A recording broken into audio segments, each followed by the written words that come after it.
جو ظلم آج مرید کے میں تم نے لبیک والوں کے ساتھ کیا، اس کے اوپر کچھ سوالوں کے جواب تو دے دو۔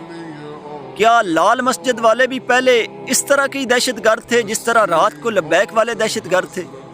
اگر تو اس طرح کے تھے تو پھر میں ان سے معافی مانگوں گا، کیونکہ ان کو دہشت گرد میں تمہارے کہنے کی وجہ سے سمجھتا تھا۔ اگر BLA اور TTP والے بھی دہشت گرد پہلے اس طرح کے تھے جس طرح رات کو لبیک والے تھے تو میں ان سے معافی مانگوں گا، کیونکہ میں ان کو دہشت گرد تمہارے کہنے کی وجہ سے سمجھتا تھا۔ اور اگر جو پٹھان ناراض، بلوچی ناراض یا کشمیری ناراض ہیں وہ اس طرح کے رویے سے ناراض ہوتے ہیں جس طرح کا رویہ تم نے رات کو لبیک والوں کے ساتھ اپنایا، تو پھر میں ان سے بھی معافی مانگوں گا،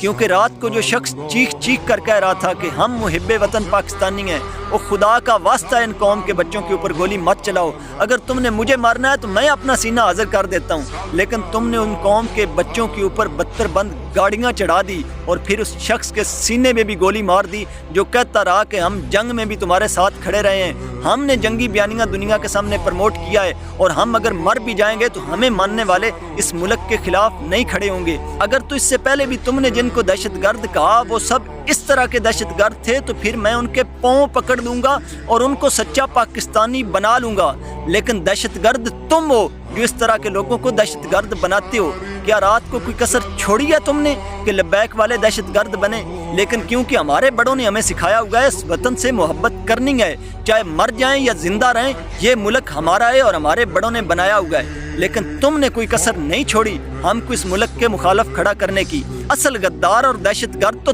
تم ہو جو اس ملک کے ٹھیکیدار بن کر دوسروں کو غداری اور دہشت گردی کے سرٹیفکیٹ دیتے ہو۔